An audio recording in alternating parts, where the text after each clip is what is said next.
All right, welcome. Wow, the Dodgers. If you came into this series believing the Dodgers were the better team, there's nothing that happened tonight to tell you that you're wrong. And if you are a Rays fan that was thinking, well, I don't think we can beat the Dodgers, same thing.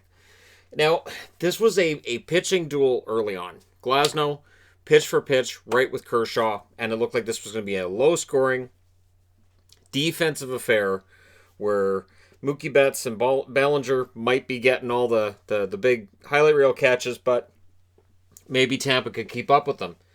Through the first 3.5 innings, that's true. Now, Kershaw has 6 strikeouts in the first 4 innings he pitches, and he is absolutely on fire. I think he went like 11 in a row. He had retired. It was some ridiculous number. He only allows 2 hits tonight, so excellent scoreline from him. And then Bellinger with a 2-run home run. This is the 7th home run allowed in the postseason by Glasnow.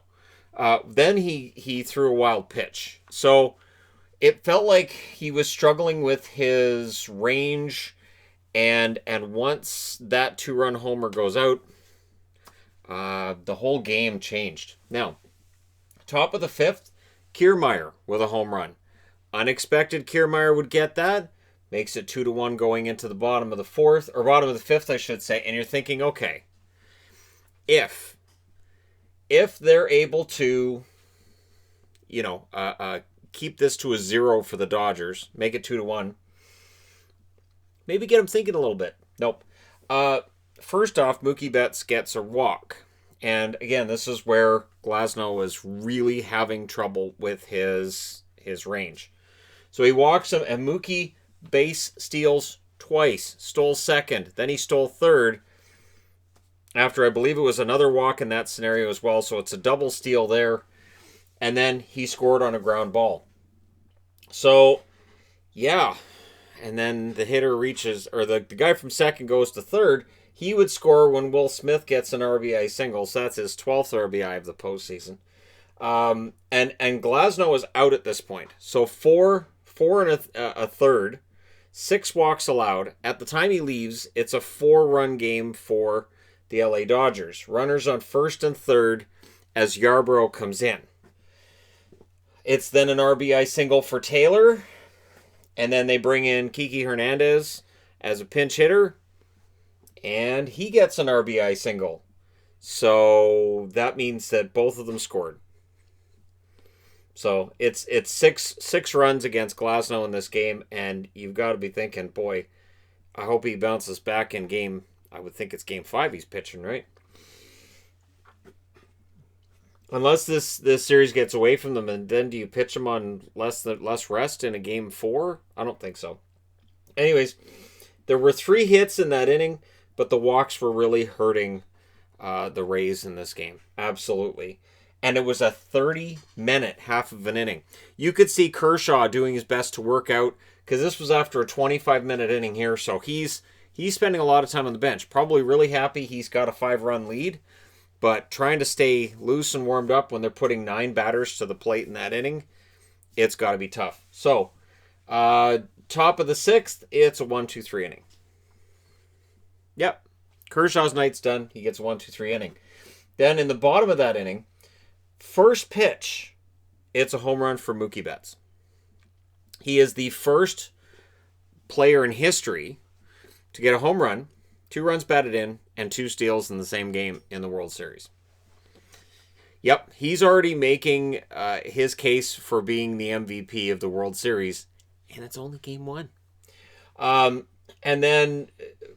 that's on Fleming, who just committed the game. Turner then gets a double, which went right off the top of the wall. It was this close to being a home run. Muncy then gets a double and an RBI. And there's 4 at-bats over this period, 6 pitches. So this is the thing with the Dodgers. The Dodgers make you pitch. Like I said, 6 walks, right, for Glasnow. This is a team that is very, very patient. And yet, if you give them something to hit in that first or second pitch, it's either out, they get that home run, or it's a double, it's a single. If you give them a fat pitch, they're like, thanks. So this is the thing with the Dodgers right now. What's their weakness? So we could kind of say maybe it's the bullpen. So the Rays do get into the bullpen tonight. We'll see tomorrow whether or not it helps. Floro was in.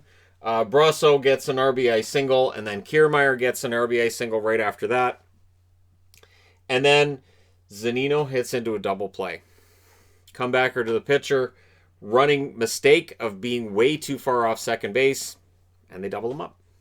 So that felt like it was a key moment because it was. Bottom of the 7th inning, no runs for the Dodgers. Then it's a 1-2-3 inning by the Rays. They desperately needed to get something going in the 8th, and they didn't. Bottom of the 8th, the Dodgers are shut down, but they're ahead by 5. And then in the top of the 9th, Bellinger takes a home run away from the Rays when they're able to hit it. And it's not the only home run that gets taken away from the Rays tonight. This is really it's Dodgers. As soon as Bellinger gets that 2-run home run, it's Dodgers the whole night. The only time where you feel kind of like maybe there's a weakness is when Floro comes in. They get 2 runs in that inning, but Victor Gonzalez came in and managed to get that 3rd out, and then he was out the next inning, and it's fine. I don't think that they got far enough into the bullpen. I don't think they hurt the Dodgers bullpen. The Dodgers win it 8-3. They're up 1-0 in this series. Kershaw, like I said, 6 innings, 1 earned run, fantastic start. He had 8 strikeouts. 8. And only 2 hits allowed. Seager, who's not on the board for scoring, managed to draw 3 walks. The amazing thing to me is when you're watching a game that's this close and you're looking at pitch counts, and this is where I'm a giant pitching nerd when it comes to watching baseball. I look at that pitch count. So it can be a scoreless game, but I'm going, okay, so Kershaw's getting, 10 pitches an inning, maybe 12. The other guy's pitching about 20. So when you look at it that way, you can see the one pitcher's being worn down, even if you're not seeing it on the scoreboard. And once Bellinger got in there, and then Glasnow with the wild pitch, it felt like this game was getting away from him and away from Tampa. And yeah, the Dodgers, it feels like they're for real. But here's the thing, it's one game. So as much as people are ready to crown them, and I saw plenty of that on Twitter tonight, where people are like, oh, Dodgers are going to win it, this is going to be easy. 2017. Remember 2017 against the Astros? It looked like this series was going to be easy. It's even Kershaw in game 1. And then the Astros managed to come back and get the victory. So I'm a little more attached to the series, obviously, this year than normal because hockey's not happening. So I'm paying a little more attention than I might have 3 years ago. But still, it is a similar story. We'll see if they can keep it up. If the Dodgers win game 2 tomorrow, that'll probably be pretty much it. Especially if it's like this. But remember, the Dodgers did fall behind 3-1 against Atlanta. They need to maintain this winning streak, which is now at 4. And for the Rays, well, they've lost 4 of their last 5 games. So even though they both go to 7 games, it sort of feels like the Rays kind of were maybe a little bit lucky to get past Houston. And in the Dodgers' case, it was just all that momentum against the Braves. It carries over into tonight. So we'll see if it continues. Let me know your thoughts in the comment section below regarding tonight's game. Don't forget to hit like and subscribe if you're browsing your way through. You just happened upon this video. Thank you guys so much for watching, for all your support. I will talk to you again soon.